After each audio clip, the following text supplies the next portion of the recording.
Sure. My name is Radhika Sainath. I'm a civil rights attorney, and I went to Bahrain though as part of an initiative called Witness Bahrain, and the group started off as being a loose collection of people, of activists from all different um, areas of the world and stripes and political persuasions, and we got together because people in Bahrain, human rights activists, had contacted us and had said that they would like people from the United States and from Europe to come and to stand with them and to witness their democracy movement. And the first anniversary of their ongoing revolution was February 14th. And so they invited us to come and see what was happening there and to come back and to tell the world what we saw.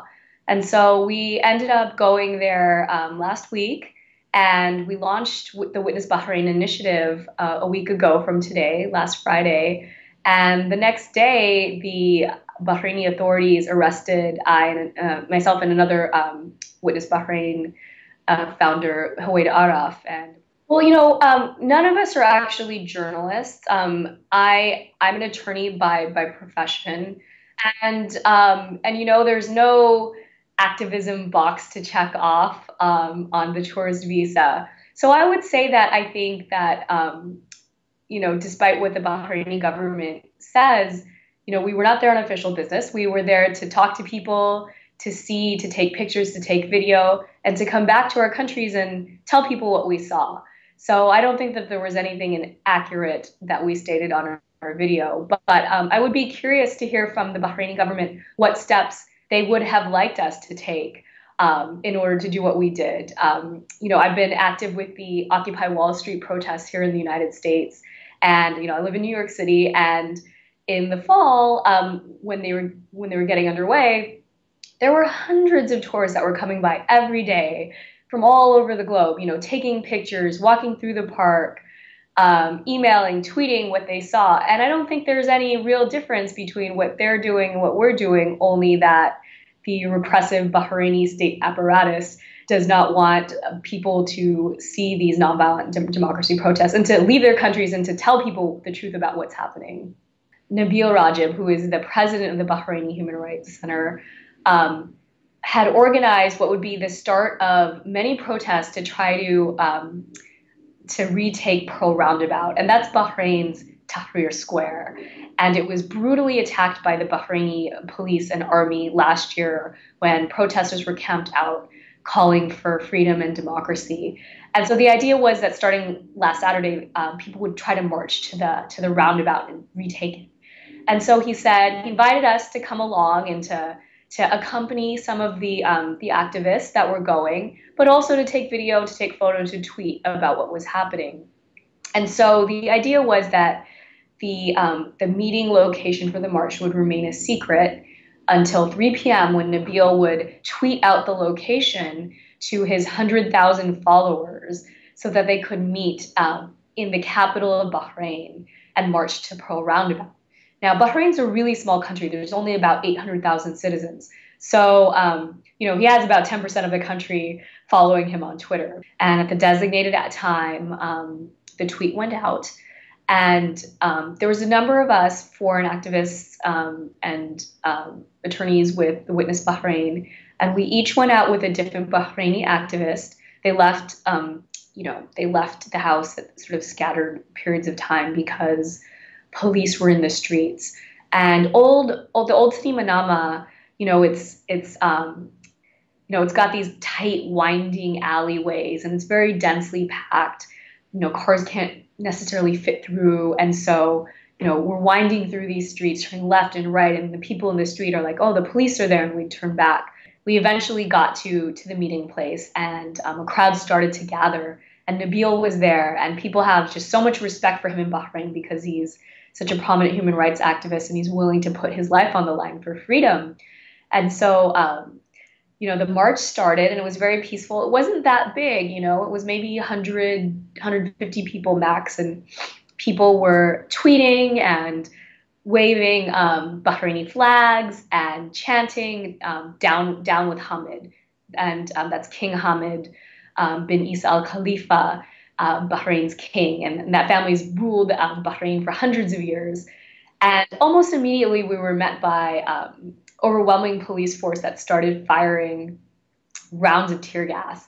And this isn't just tear gas that, is shot overhead. These are tear gas canisters that are firing directly at you. And over the past year, these tear gas canisters have come from the United States. They're part of the U.S. military aid package, combined systems. And so we had these tear gas canisters flying, really close to our heads. People started running. They were scared. I was trying to tweet off the message about what was happening. And I had been given this small gas mask. And I'd never used a gas mask before for tear gas. I'd been at other nonviolent protests at villages earlier that week, and we had used homemade remedies like an onion, like inhaling an onion, or spilling vinegar into a handkerchief and breathing that.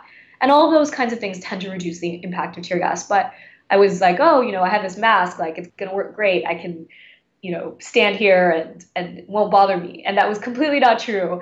And the mask did not work at all. And so I was gagging and coughing on the tear gas, and I'm still feeling the effects. You can hear it in my voice. No one knows really what's in these new deviations of the tear gas. At that moment, I didn't get arrested. I was surrounded by police officers who were trying to arrest a young man.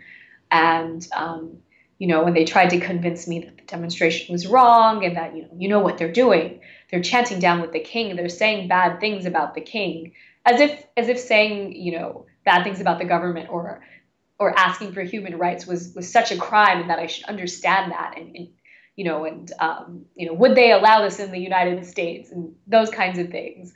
But they let me go. Unfortunately, they took that youth.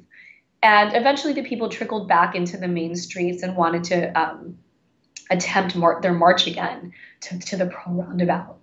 And it was at this time that I noticed that a number of policemen were detaining or talking to my colleague, Hawaida Araf. And she was videotaping. The policemen saw me, and they told me to put away my iPad, which is what I was using. And I put it away. And then a few minutes later, and then I kind of just backed up and waited on the side of the road. There was a number of Indian shopkeepers out just watching as well, and I stood with them.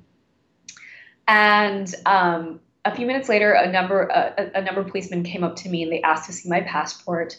And I just held it out for them, and they looked at the name on my passport, and then they looked down at their Blackberries, and they said, Hada hiya, which means that's her in Arabic. And so we believe that they were out looking for us. My name had been on the press release for Bahrain when we announced ourselves the day before. And I was surrounded by policewomen. I asked a number of times what I had done wrong, why they were arresting me, and I was met with a wall of silence. And at no point in time was I ever told to leave the area. They never said, like, leave the area or you'll be arrested, or this is an illegal demonstration, ma'am, you must go. They merely said, don't take pictures. And when they said that, I did put my iPad away. They took me to a police station in downtown Manama. And Hawaida was also there, but we were not put in the same room. And we went through several rounds of questioning. I was detained at about 4:30 p.m. last Saturday. And we were at that police station until about 12 or 1 in the morning. They took us to the special prosecutor's office. It was a hearing, which was a little bit of a joke, complete lack of due process. And it took a few hours, but then the special prosecutor determined that we would be released into the custody of immigration. And that was around 3:30 to 4:30 in the mornings, or very early Sunday morning. And we were held in a small room at the airport in the custody of immigration for several hours, and eventually deported on a 10:10 a.m. Gulf Airlines flight to London. It was not just a standard airplane ride.